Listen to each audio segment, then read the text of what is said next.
మీ అందరికి కూడా వందనాలు. సరే, మంచిది. కొద్ది నిమిషాలు దేవుని వాక్యాన్ని ధ్యానం చేద్దాం. పరిశుద్ధ బైబిల్ గ్రంథములో మత్తయి సువార్త 8వ అధ్యాయం 23వ వచనం చూద్దాం. మత్తయి సువార్త 8వ అధ్యాయం 23వ వచనం. ఆయన దోణి ఎక్కినప్పుడు ఆయన శిష్యులు ఆయన వెంట వెళ్ళిరి. అంతటా సముద్రం మీద తుఫాను లేచినందున ఆ దోణి అలల చేత కప్పబడెను. అప్పుడు ఆయన నిద్రించుచుండగా వారు ఆ దోణి యొద్దకు వచ్చి, ప్రభువా, నశించిపోవచ్చున్నాము, మమ్మల్ని రక్షింపమని చెప్పి ఆయనను లేపిరి. అందుకు ఆయన, అల్ప విశ్వాసులారా, ఎందుకు భయపడుచున్నారని వారితో చెప్పి లేచి గాలిని సముద్రమును గద్దింపగా మిక్కిలి నిమ్మలమాయెను. అన్ని తీసేయాలి, అవన్నీ తీసి పక్క పెట్టి మంచి కూర్చోవాలి. హల్లెలూయా, హల్లెలూయా చెప్దాం. హల్లెలూయా, హల్లెలూయా. లేపరా. హల్లెలూయా, హల్లెలూయా. సరే, మంచిది. ఇక్కడ రాయబడిన సందర్భాన్ని మనం చూసినట్లయితే, ఇక్కడ యేసు ప్రభువారు 18వ వచనంలో ఒక మాట చెప్పాడు వారితో. యేసు తన యొద్దనున్న జన సమూహమును చూసి అద్దరికి వెళ్ళవలనని ఆజ్ఞాపించాను. అంటే యేసు ప్రభువారు ఆ 18వ వచనంలో మాట్లాడిన మాట ఏంటంటే, మనం అద్దరికి వెళదామని చెప్పేసి శిష్యులతో చెప్పాడు. వారు వెళుతున్న ప్రయాణంలో 2 సంఘటనలు జరిగాయి. ఏంటి అంటే, ఒక శిష్యుడేమో, అయ్యా నేను వెంబడిస్తానని ఒక ఆయన వచ్చాడు. రెండోగా ఆయనేమో, మొదటగా వెళ్ళి నా తల్లిదండ్రులను పాతి పెట్టుకున్నకు సెలవిమ్మని అడిగాడు. ఈ సంఘటనలు వాళ్ళ ప్రయాణంలో జరుగుతున్నాయి. ఇక ఆ ప్రయాణం ఆ యొక్క మార్గంలో ఈ 2 సంఘటనలు జరిగిన తర్వాత ఆయన దోణి ఎక్కే స్థలానికి వచ్చాడు. అది గలిలయ సముద్రం దగ్గరికి వచ్చారు. ఆయన దోణి ఎక్కే సమయానికి వచ్చినప్పుడు అక్కడ రాయబడిన సందర్భాన్ని చూస్తే, ఆయన దోణి ఎక్కినప్పుడు, ఎవరు? యేసు ప్రభువారు దోణి ఎక్కినప్పుడు ఆయన శిష్యులు ఆయన వెంట వెళ్ళిరి. యేసు ప్రభుతో వెళ్ళింది ఎవరంటే ఆయన శిష్యులు. అర్థమవుతుందా? ఇంతకు శిష్యులు అంటే ఎవరు? బైబిల్ గ్రంథం ఏమి మనకు తెలియజేస్తా ఉంది శిష్యుల గురించి? అదే మత్తయి సువార్త మనం చూస్తే, మత్తయి సువార్త 28వ అధ్యాయం 18వ వచనం చదువుదాం. అయితే యేసు వారి యొద్దకు వచ్చి, పరలోకమందును భూమి మీదను నాకు సర్వాధికారం ఇవ్వబడి ఉన్నది, కాబట్టి మీరు వెళ్ళి సమస్త జనులను శిష్యులుగా చేయుడి, తండ్రి యొక్కయు కుమారుని యొక్కయు పరిశుద్ధాత్మ నామములోనికి వారికి బాప్తిసం ఇచ్చుచు నేను మీకు ఏ సంగతులు ఆజ్ఞాపించుతునో వాటన్నిటిని గైకొనవలనని వారికి బోధించుడి. అంటే ఎవరు నిజంగా యేసు ప్రభు శిష్యులు అవుతారంటే, ఎవరైతే ఆయన చెప్పిన మాటలను గైకొంటారో, దేవుని వాక్య ప్రకారం ఎవరు జీవిస్తారో వారు దేవుని శిష్యులు అవుతారు. నిద్ర ఎందుకు వస్తుంది? పడుకుంటావా?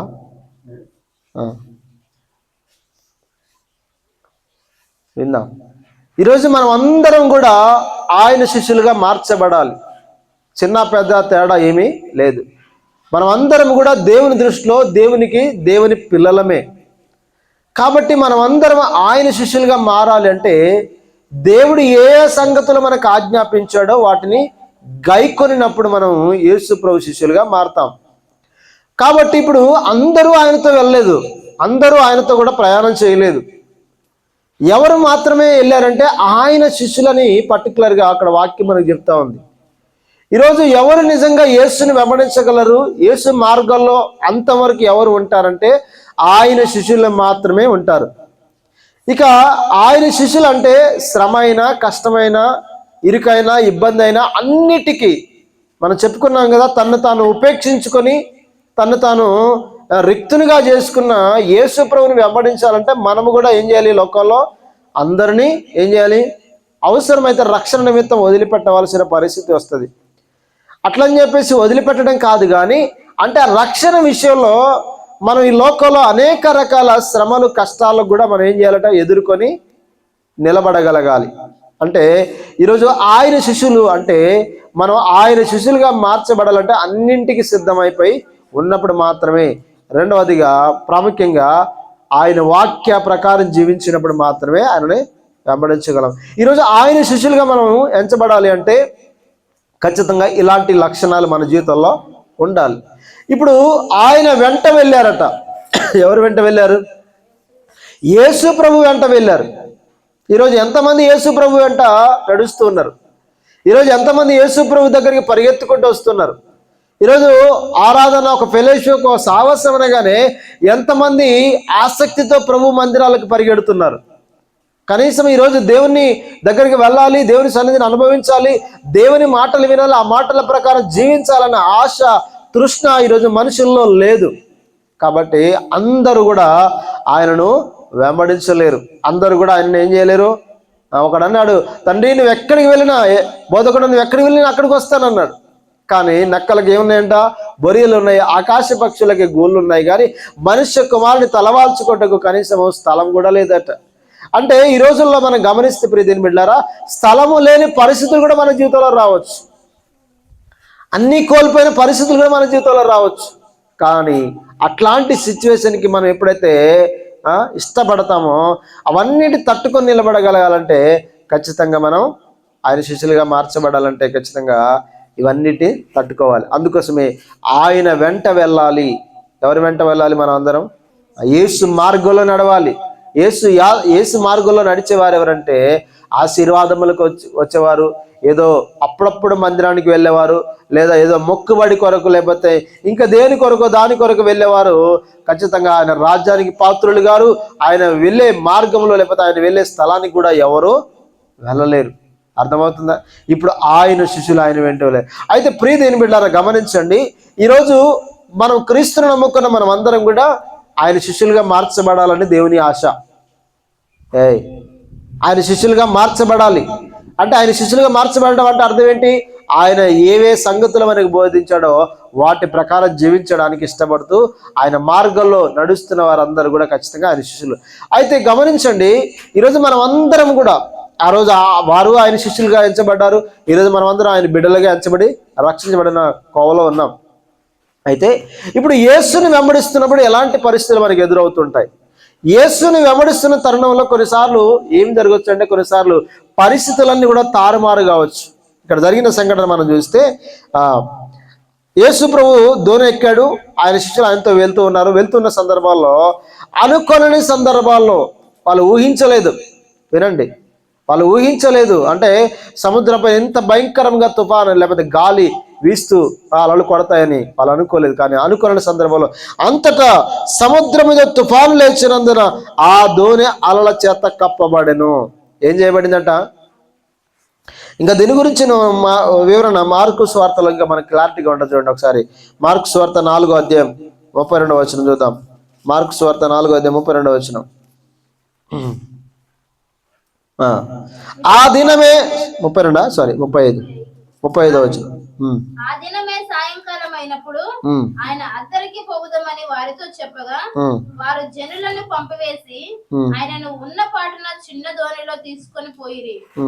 ఆయన వెంబడి మరి కొన్ని దోణెలు వచ్చెను. చాలు.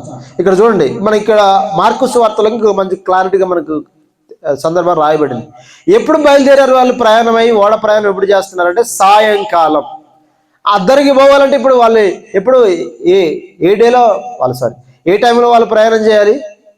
రాత్రికాల సమయం. సాయంకాలం ఓడెక్కారంటే ప్రయాణం చేస్తున్నాడు, ఇక రాత్రి పడుతుంది కదా, రాత్రి అవుతుంది. అంటే రాత్రికాల సమయంలో వాళ్ళు బయలుదేరుతా ఉన్నారు కదా. మనం ఒకవేళ సముద్రం ఓడ ప్రయాణం చేయాలంటే డే రోజే పగలే చాలా ప్రాబ్లం అవుతుంటుంది కదా, భయం వేస్తుంటుంది కదా.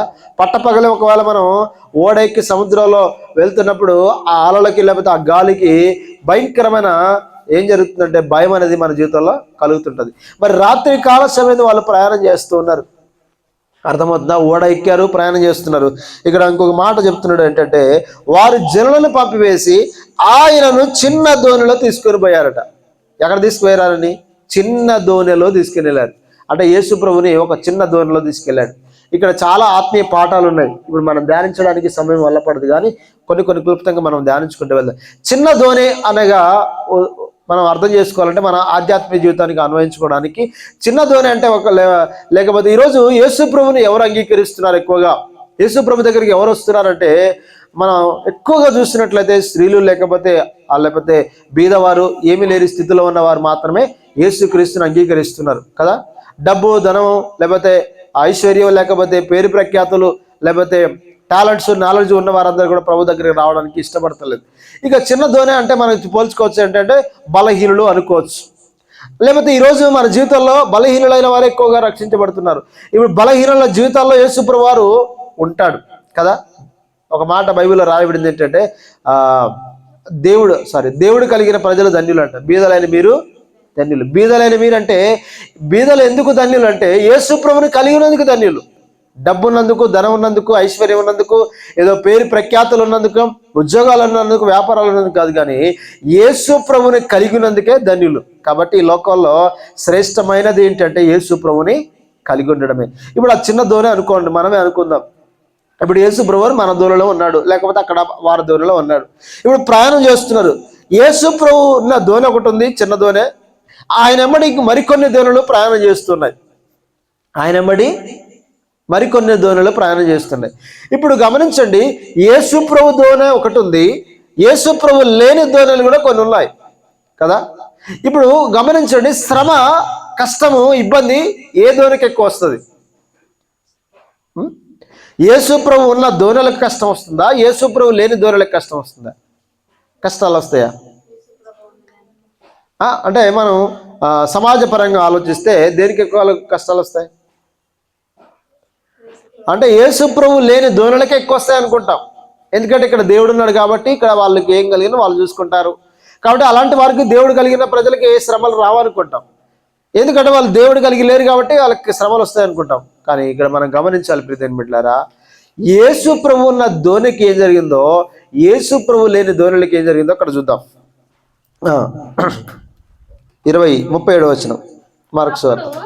పెద్ద తుఫాను రేగి ఆయన ఉన్న దోణి మీద అలలు కొట్టినందున ఆ దోణి నిండిపోయెను. చాలు చూడండి, అప్పుడు పెద్ద తుఫాను రేగి, ఏంటంటే భయంకరమైన తుఫాను.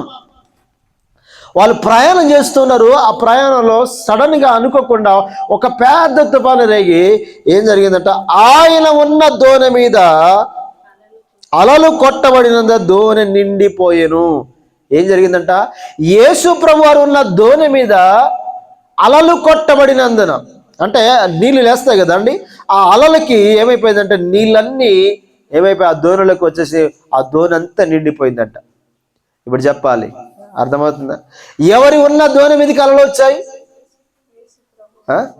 యేసు ప్రభు ఉన్న దోణి మీదకి అలలు వస్తాయి? అసలు రావా? ఈరోజు చాలా మంది మనల్ని ప్రశ్నిస్తుంటారు, యేసు ప్రభు మందిరానికి వెళ్తుంటారు, ప్రార్థనకి వెళ్తుంటారు, మీరు నిజదేవుని కలిగి ఉన్నాను అనుకుంటారు, ఎందుకు ఈ శ్రమలు, ఎందుకు ఈ కష్టాలు, ఎందుకు అని చెప్పేసి చాలా మంది మనల్ని ఏం చేస్తుంటారంటే అవమానపరుస్తుంటారు కదా. చాలా మంది మనల్ని ఏం చేస్తుంటారంటే ఎగతాళి చేస్తున్నారు, మీరు నిజదేవుని కలిగి ఉన్నారేమోగా, మీరు దేవుని కలిగిన, మీకెందుకు కష్టాలు వస్తాయి, మీకెందుకు ఇబ్బందులు వస్తాయి, మీకెందుకు శ్రమలు వస్తాయి అని చెప్పేసి చాలా మంది అంటుంటారు. మనం చెప్పాలి, అమ్మా యేసు ప్రభు ఉన్న దోణికే అక్కడ కష్టాలు వచ్చినాయి, ఈరోజు యేసు ప్రభువుని నమ్ముకున్న వారికే కష్టాలు వస్తాయని చెప్పాలి. ఎందుకంటే యేసు ప్రభువుని కలిగి ఉన్న వారికి ఎందుకు కష్టాలు వస్తాయంటే, మాది ఈ రాజ్యము కాదు, మాది ఈ లోకము, మాది పరలోకం, కాబట్టి ఈ లోకంలో మేము ఉన్నాం కాబట్టి ఈరోజు యేసుక్రీస్తుని అంగీకరించినందుకు అవమానాలు కూడా వస్తుంటాయి కదా. ఎందుకంటే ఆ ప్రియ దేవుని బిడ్డలారా, సాతాను అన్నాడు, యేసుప్రభు అన్నాడు, ఇది ఇగో ఈ లోక రాజు ఏమన్నాడు, ఈ లోక అధికారి వస్తున్నాడు అన్నాడు. అంటే ఈ లోకానికి అధికారి ఎవరంటే సాతాను. అర్థమవుతుందా? కాబట్టి ప్రియ దేవుని బిడ్డలారా, ఏమైపోయిందంట, ఆ దోణి అలల చేత నిండిపోయిందట. నీళ్ళు వస్తే ఇప్పుడు మరి ఓడ ఆ దోణి మునుగుతుందా అని తేలుతుందా? కదా, మునిగిపోయే పరిస్థితులు ఉన్నాయి కదా. ఇక చావు బ్రతుకుల్లో ఉన్నారు వాళ్ళు. ఇక మరి క్షణం అయితే ఏం జరుగుతుందో తెలియదు. ఇక చనిపోతా ఉన్న భయం పట్టుకుంది వాళ్ళకి, అవునా కదా. భయం పట్టుకొని వాళ్ళు ఏం చేస్తున్నారు చూడండి, ఇది మెయిన్ పాయింట్ మనకి. ఆయన దోనె అమరమున తలగడ మీద తలవాల్చుకొని నిద్రించుచుండెను. వారు ఆయనను లేపి, బోధకుడా, మేము నశించిపోవచ్చున్నాము, నీకు చింత లేదా అని ఆయనతో అనేది. Very good. చూడండి, అక్కడ యేసు ప్రభువు ఎక్కడ ఉన్నాడు? మరి అదే దోణిలో ఉన్నాడు. ఆయన దోణె అమరమున తల వాల్చుకొని పడుకున్నాడట. తలగడ మీద నిద్రించుచుండెను, తల వాల్చుకొని పడుకున్నాడట.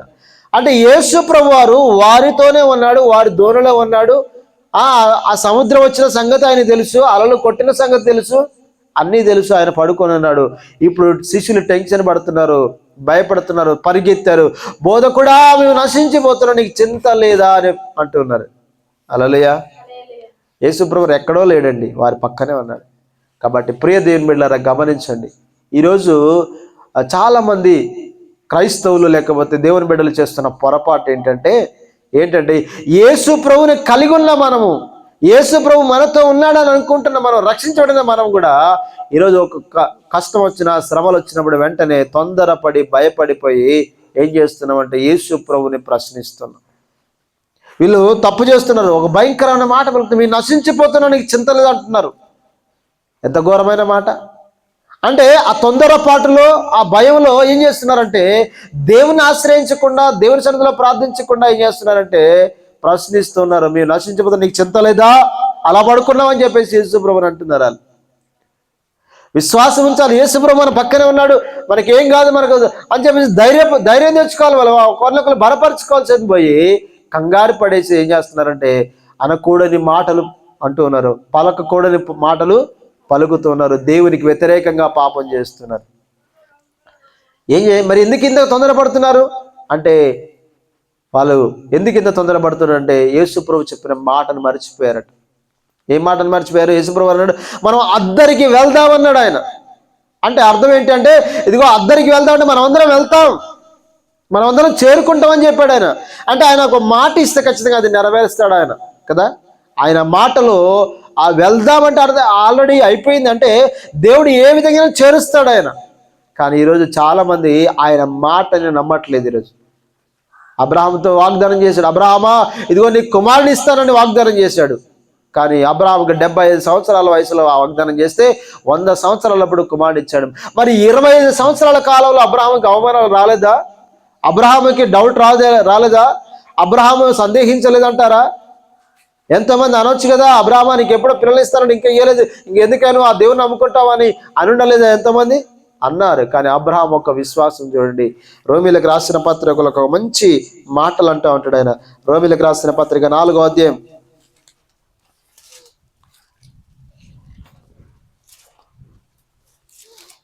రోమీలకు రాసిన పత్రిక 4వ అధ్యాయం లేఖనమేమి చెప్పుచున్నది? 19వ వచనం చదువు. సారీ, 4వ అధ్యాయం 19వ వచనం. మరియు అతడు విశ్వాసమునందు బలహీనుడు కాక రమారమి 100 ఏండ్లు వయసు గలవాడై ఉండి అప్పటికి తన శరీరము మృతతుల్యమైనట్టును శారా గర్భమును మృతతుల్యమైనట్టు ఆలోచించను గాని అవిశ్వాసము వలన దేవుని వాగ్దానమును గురించి సందేహింపక దేవుని మహిమ పరిచి ఆయన వాగ్దానము చేసిన దానిని నెరవేర్చుటకు సమర్థునిగా రూఢిగా విశ్వసించి విశ్వాసము వలన బలము నొందెను. చాలు. హల్లెలూయా. యేసు ప్రభు రమారమి 100 ఏండ్ల వాడై ఏం చేశాడంట?